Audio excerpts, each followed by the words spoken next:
everyone, welcome to the beginning of the week. It is Monday, March whatever, and I'm going to be attempting to read as much as I possibly can in the next 48 hours. So I'll catch you up on kind of what I'm reading during that time. Got a couple different books going on here. We've got Eye of the World, which this chunker has taken me so long to get through, and I think I'm gonna have a pretty unpopular opinion on it. I'm really hoping the ending blows me away so I don't rate it as low as I want to. But this is how much I have left. I have about, I think, like 200 pages left of this one, or 150, something like that.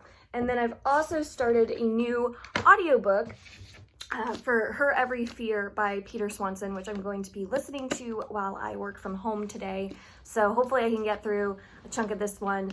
And I just started it, so I'm like hardly any way through, and I don't know what to think of it so far, so we'll see how this one goes. And then I've got two books that I really need to finish before the end of the month because I rolled them on my Roll the Dice game. The first being Wuthering Heights by Emily Bronte, which I actually started the audiobook for and had to stop it because the language was just too much to try to listen to on audiobook, so I'm gonna physically read this one, but I'm a little bit nervous about getting through this because I don't think it's gonna be the easiest read to get through, so we'll see how this goes. I don't think I'm gonna get to it in these 48 hours because before that one, I really want to start Crescent City. This big ol' 800-page novel I need to finish before the end of the month. So those are the 4 books that are on my radar to at least start or finish in these 48 hours. So let's see how it goes. I'm taking a break to make some lunch and wanted to give you all an update on Her Every Fear by Peter Swanson. I'm about halfway done with the book and stuff's getting pretty crazy. For a while there, it was dragging and it was very slow paced, but it finally picked up and I'm really excited to keep going now. So yay, I'm glad it's picked up its pace. I also wanted to take this time to do some Q&A. So when I hit 1,000 subscribers, a couple of you suggested that I combine a Q&A in a vlog. So I wanted to answer some of the questions that you guys had for me. Thank you so much for asking questions and like being interested. That is so kind and humbling. So the first couple of questions had to do with how I met my husband and kind of how long we've been together and stuff like that. And I met my husband actually at our first job after college. We were hired by the same company, and it's a healthcare software company. And so we were at orientation day for the new job, and we were in line next to each other and just started talking and ended up becoming really, really good friends, hanging out in the same friend group. Kind of had a crush on each other, and the rest is history. So that was kind of fun getting to meet him on my very first day at the job. Me just cooking as well as trying to vlog. Another question was, how long have we been together? We've been together probably like 4.5 years now total, but we were married last summer in July. So we haven't been married very long, but we've been together a while. And the last one that was related to us two was where we honeymooned, and we ended up honeymooning in the Bahamas at like an all-inclusive resort, which was so great. The all-inclusive is definitely the way to go if you're wondering where to honeymoon, because we didn't have to worry about money at all. Everything was included, drinks, food. It was so fun. So I really loved our honeymoon. A couple of you were interested in how the work from home is going, and yes, I do work from home, for those of you who weren't aware, and it's with that same healthcare software company where I met my husband. We still work for that same company, but we were approved to go remote for it. So essentially we support whoever our customer is, and we help them install some new healthcare software, so I'm constantly doing something different. I'm usually in their actual healthcare system before they go live with it and helping them customize it to make sure it works for them. And I do a lot of the radiology stuff. So any x-rays, CTs, MRIs that you need, if the hospital you're going to is on our system, I have probably been involved with implementing it. So it's kind of a fun job. I like it a lot. Working from home has its challenges, but overall I love it. I definitely feel very blessed to have a work from home setup that works and that fits my personality. I'm very introverted, so I don't feel the need to be with coworkers in that kind of, you know, more office setting. I like the work from home style, so it works for me. One of you asked me how I read so much in a month, and that's kind of related to working from home. I am lucky enough to be able to work from home, and a lot of the work that I do can get very tedious. So while I'm working, sometimes depending on the task I'm doing, I'm able to also listen to an audiobook at the same time. And so that could be, you know, a good chunk of the audiobook that I'm getting through in a normal work day. And I do listen to all of my audiobooks on like 2 times the speed that it's normally at. So a 9-hour audiobook I could get through in one day because it only takes me 4.5 hours to listen to it. And if I have a tedious task that's kind of just like mindless, then I finish that book in one day. So that's kind of how I'm able to get through so many books so quickly. Definitely audiobooks. So more of the book-related questions. Someone asked me if I could only choose one book or series to read for the rest of my life, what would it be? I would have to go with a book series because at least you'd be able to read multiple books in it. And I think I'm gonna have to say Way of Kings by Brandon Sanderson. I'm a huge fantasy nerd. I love fantasy. And Way of Kings so far is my favorite fantasy series that I've read.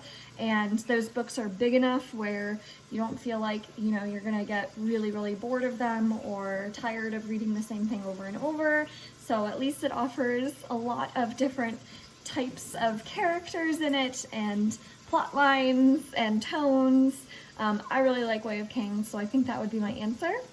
And then someone else asked about a favorite fictional character of mine, and I think I'm gonna have to go with, I'm gonna make a whole video on my favorite characters, but just off the top of my head, I think Victor Vale from Vicious by V.E. Schwab is probably one of my absolute favorites of all time. I love Victor. And then my least favorite fictional character, I mean, so even though like we all love to hate villains, I wouldn't say those are like my least favorite types of characters, because even though if I hate a villain, I might love that as a character because, I don't know, you like love to hate them. So I don't think I'm gonna pick a villain type character. I think I would pick a character who just doesn't do much, like just kind of blends into the background, is very passive. And this might be controversial, off the top of my head, I'm gonna have to say Juliet from Shatter Me. I've only read the first book in the series and I really didn't like it, and Juliet was one of the big reasons I didn't like that book.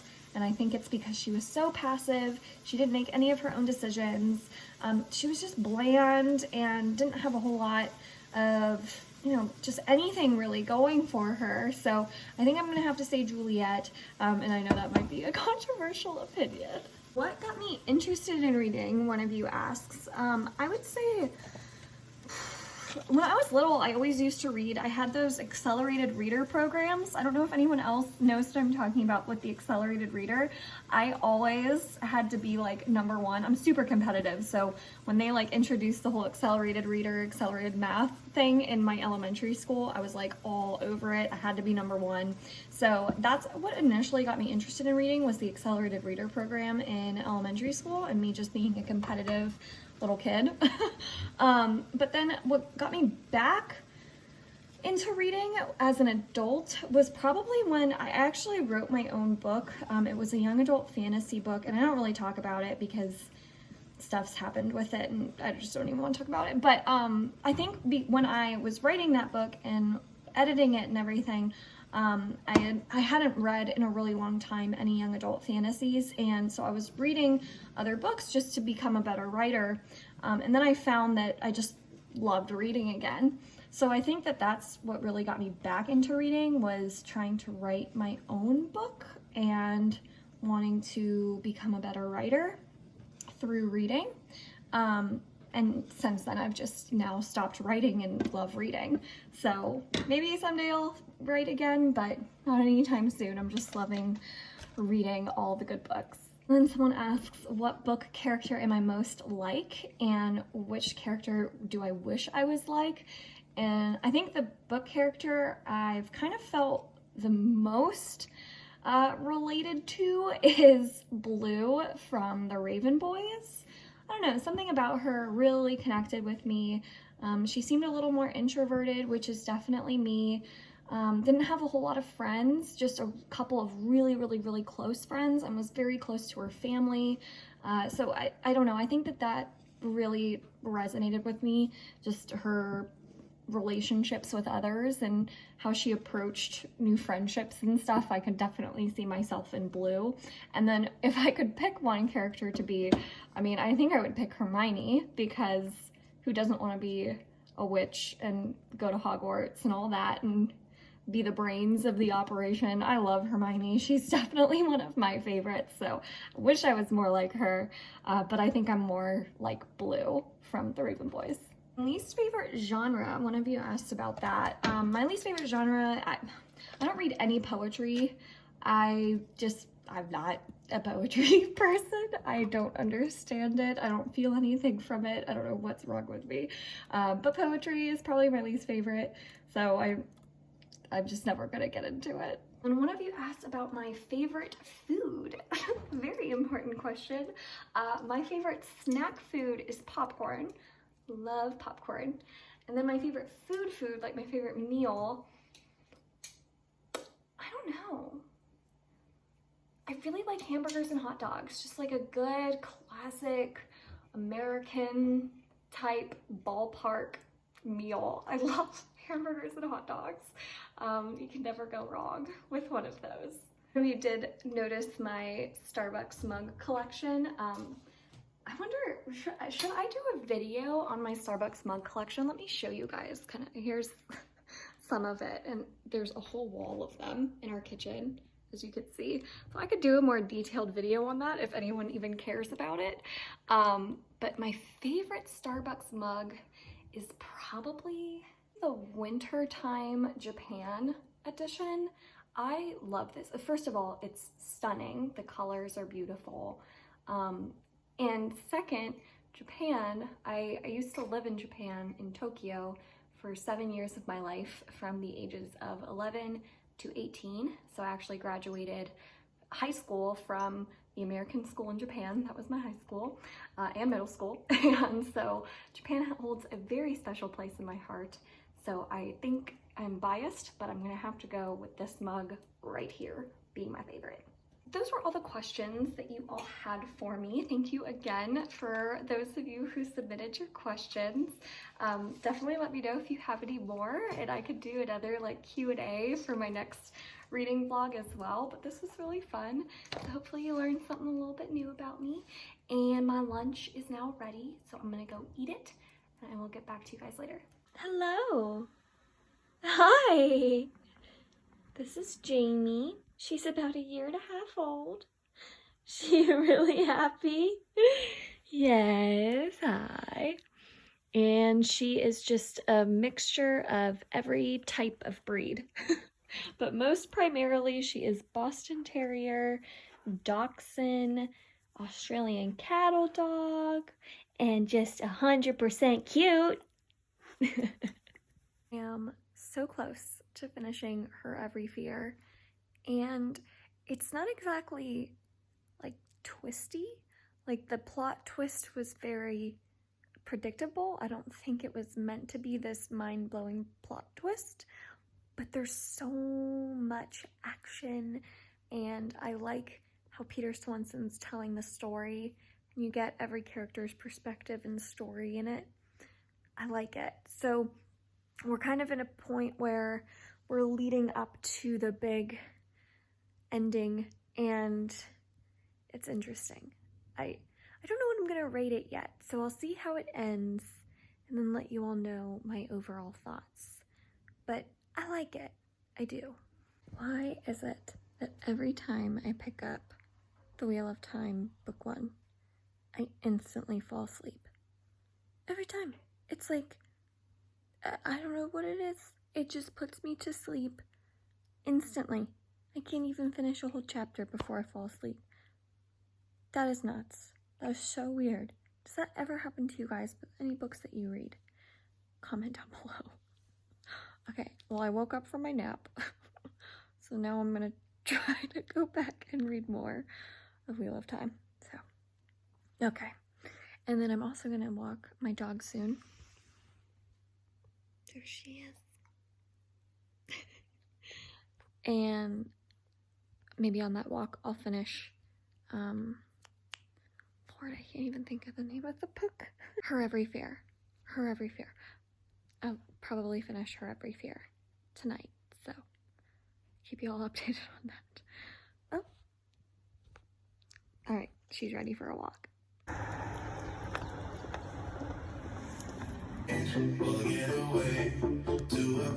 Let's do it.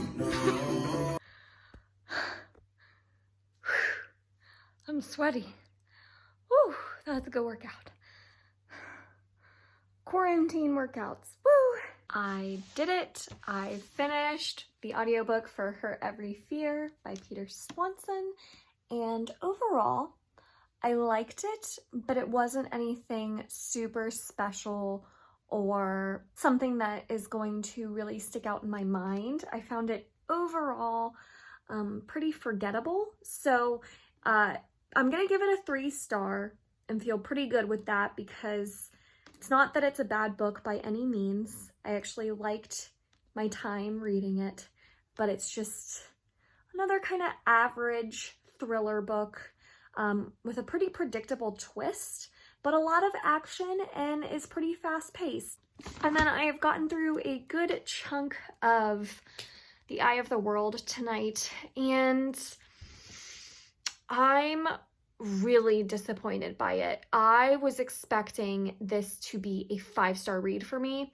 I've heard nothing but amazing things about The Wheel of Time in general, and just how epic it is, how awesome the characters are. It's just like the quintessential fantasy series, and I'm not gonna lie, it's pretty boring. I don't know what it is. Like, the writing style is so not for me, and I probably should have figured that when I've heard a couple people talk about how descriptive the writing style is. But I read Game of Thrones, and George R.R. Martin's known for being a more descriptive writer, and I didn't mind that writing, so I don't know what it is about The Eye of the World specifically that just really is not capturing my attention. I think it has something to do with the characters. I'm not a huge fan of really any of the characters. Our main character, Rand, is very like plain piece of white toast, like just not anything super special. And then there are some characters who are like flat out unlikable, like I really don't like. I would say the only character at this point that I do like is Moraine, but she's just not in it enough. So I'm like, I like Perrin, I guess, just fine. But yeah, I'm really disappointed because I thought I was gonna absolutely love it. And I almost feel like if I don't like this quintessential fantasy novel, like, am I a fantasy reader? Like, that's such a silly thing to say. And I know, like, I can still consider myself a fantasy fan and reader, not liking one particular fantasy series, but yeah, I'm overall fairly disappointed, but I still definitely want to finish it. I'm about 130 pages out from finishing it, and I'm really hoping that the ending captures me enough where I want to read the second book, because I want to at least give it like my best try. It has the TV show coming out, so I do want to give it a good shot, but yeah, I'm really really sad. So now that I've finished this audiobook, I am going to pick out a new one. I haven't picked out which audiobook yet, but I have a couple that are available right away that have been on my TBR for a while. So I'll let you guys know which one I pick out, and I will start that tomorrow morning.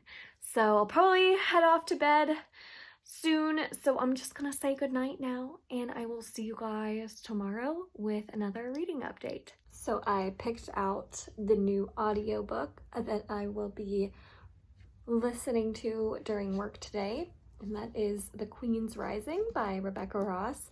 I actually already started it, and I'm about 100 pages in, and I find it interesting so far. It's essentially about a girl who's an orphan and is taken by her grandfather to this home that specializes in training young women to become ardents of a certain type of passion. And in this world, there are 5 passions. There's, like, for example, a passion of knowledge, a passion of wit, passion of art, music, etc. So she is becoming an ardent in the passion of knowledge and is trying to figure out who her father is as well. It's a complete mystery who her father is. And she has a certain interest in this neighboring kingdom that is definitely at odds with the kingdom that she's presently in. So it's pretty interesting so far. I'm intrigued to see where it goes. And that's about it. So I'm gonna try to listen to this, and then during my breaks also try to get through Eye of the World and see if I can finally finish that today. So I will keep you all updated. We've got a forbidden romance. Ooh, I am now instantly intrigued. And I'm talking about The Queen's Rising, by the way, not Eye of the World. So yes, I am really liking this audiobook so far, especially now that we've got a little bit of a Romeo and Juliet situation going on. I'm into it. All right, so it is actually Wednesday now. So much for a 48-hour reading vlog. I was going to finish The Eye of the World last night, and then my husband and I started watching Westworld. And that's what I wanted to do instead. So today I am now 30 pages away from finishing The Eye of the World. And I gotta say, it hasn't gotten any better.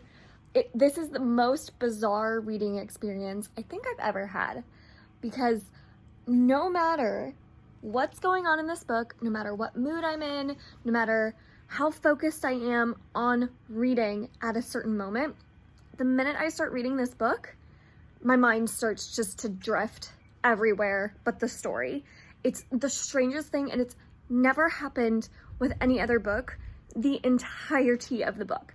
Like, this entire book, it's been like that. Where I was reading it on a plane with nothing else to do, and my mind was still drifting.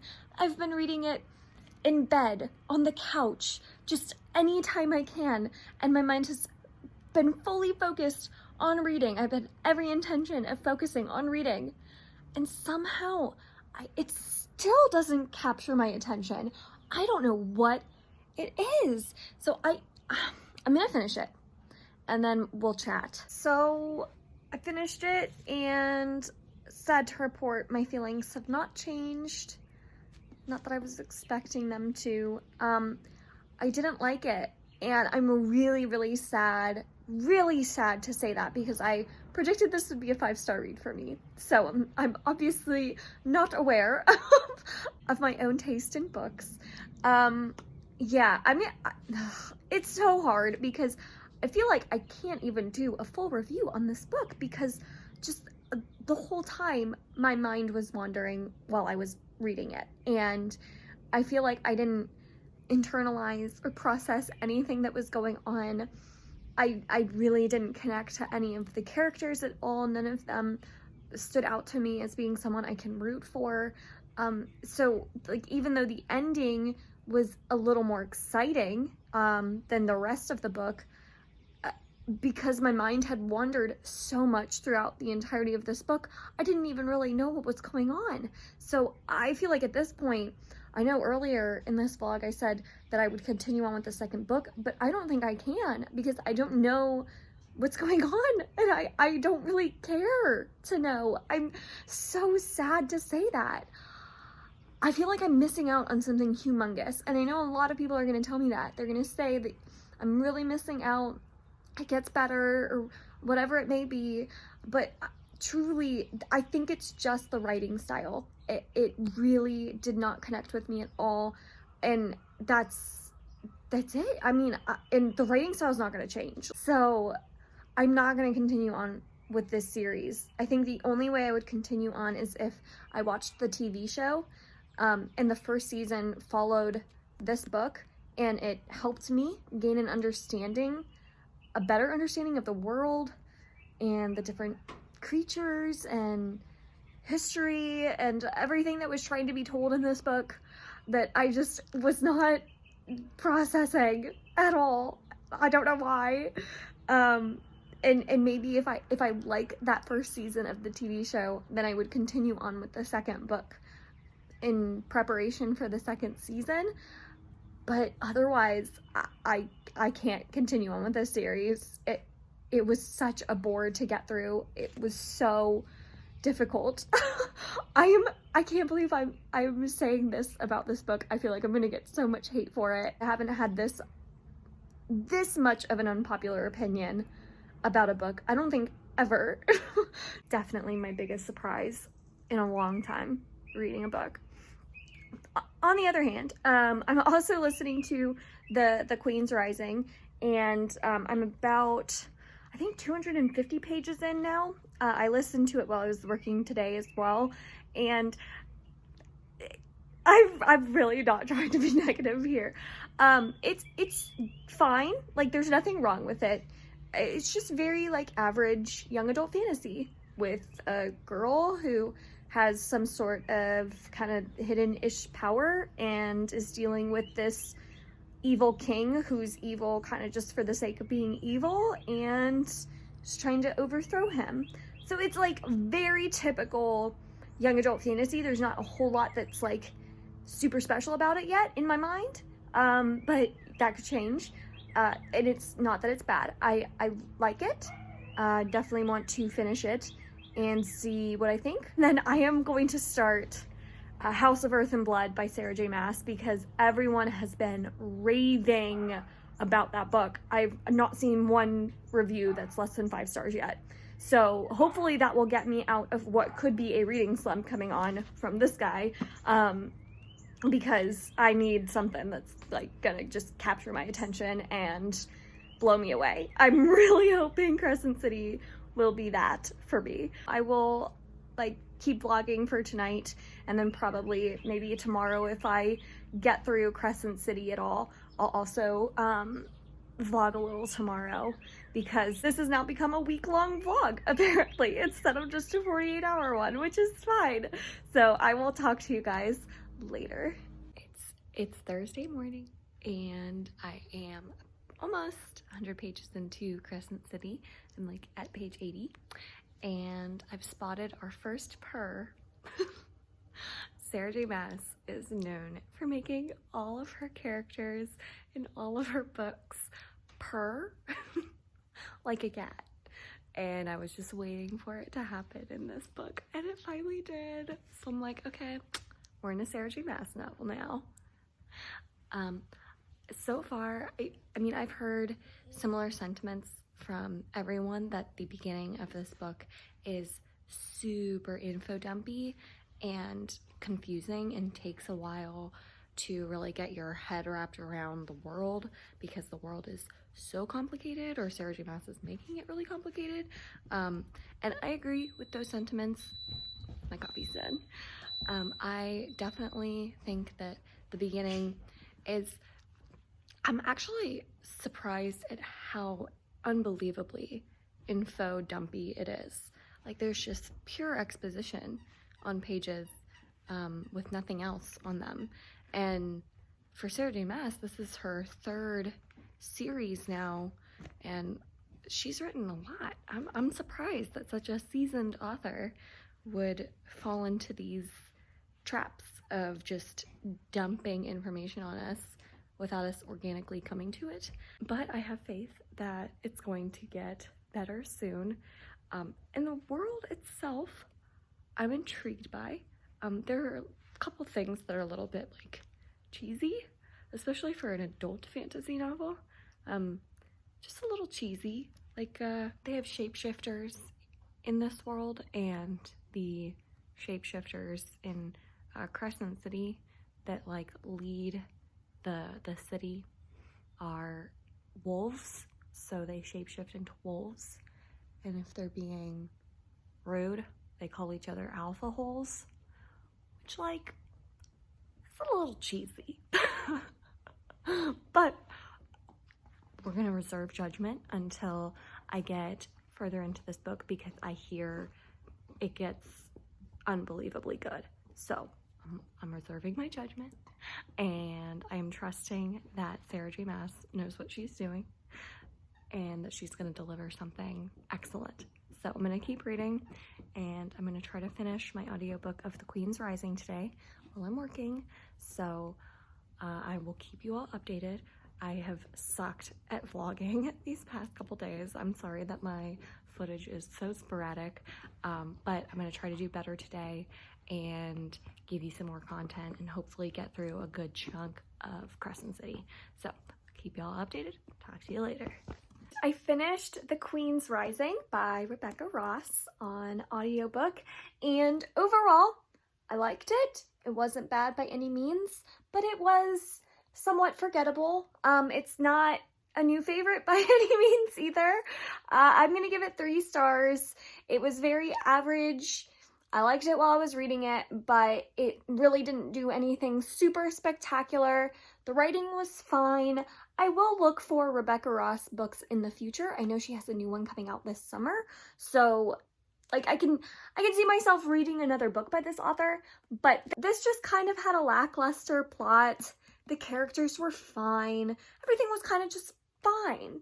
So I'm not going to continue on with this series. There is one more book right after this one that I'm not going to read. I'm just really trying to be picky with continuing on with series this year. I really want to only continue on with the series that I'm really invested in. So there's a ton of other series I need to read, and yeah, I won't be continuing on with this one. But let me show you guys the new audiobook I just started. Behind Closed Doors by B.A. Paris. Okay, you guys, this book so far has me like, oh my god, I have like goosebumps over my arms because it's so creepy and scary. It's just a thriller, domestic thriller, about a seemingly perfect couple that may not be everything it seems on the outside. It is so creepy. Like, the way it's written really has you in the main character's perspective, and you're just feeling everything she's feeling, and it's definitely thrilling. I'm really liking it so far. So I'm about 100 pages into this book and really excited about it. So I'm going to keep listening to this. I'm going to try to get through another chunk of Crescent City after work today. And yeah, I'll let you guys know how far I get in Behind Closed Doors. I am loving this audiobook for Behind Closed Doors so much. And I'm just like, I can't stop listening to it because I have to know what's going to happen. It's definitely one of those thrillers that keeps you on the edge of your seat, flipping the pages or listening to it the whole time because, oh my god, you just have to know what's going to happen. So I'm really happy that one of these books that I'm reading in this vlog is like really good, and I do have Crescent City now that I'm done with work, so I'm going to start reading that, and maybe by tonight I will have finished Behind Closed Doors. Crossing fingers for that. So if I do, I will let you guys know what I think. All right, I'm gonna get reading Crescent City now. All right, it is Friday morning, the day this vlog is going up. So I have not been the best at vlogging this week, and I apologize, but I do have an update before I finish up this vlog because I finished Behind Closed Doors this morning, and I loved it. I loved every second of it. It was so creepy. It was so thrilling. You just had to keep reading because you just had to know how it was going to end. The ending was amazing. I loved every second of this. Highly recommend as a domestic thriller. There's a trope in this that you either probably love or hate, and I personally love. So this got 5 stars from me. This couldn't have been better in my opinion. I did not get through much more of Crescent City, but I will be doing a full review on that book once I finish it. So definitely will let you guys know all of my detailed thoughts upon completion. This was semi-interesting. Overall, it was a pretty good week. Not a whole lot of physical reading because I've just been so into Westworld that I've just been binging that show, but a lot of audiobook listening and did manage to get through quite a few books that way. So overall, I'm happy with this week of reading, and I hope that you guys will pick up Behind Closed Doors if you're looking for a really creepy thriller. It's so good. So thank you guys so much for watching this video. If you enjoyed it, make sure to give it a thumbs up, subscribe if you want to. I release new videos every Monday, Wednesday, and Friday, and until next time.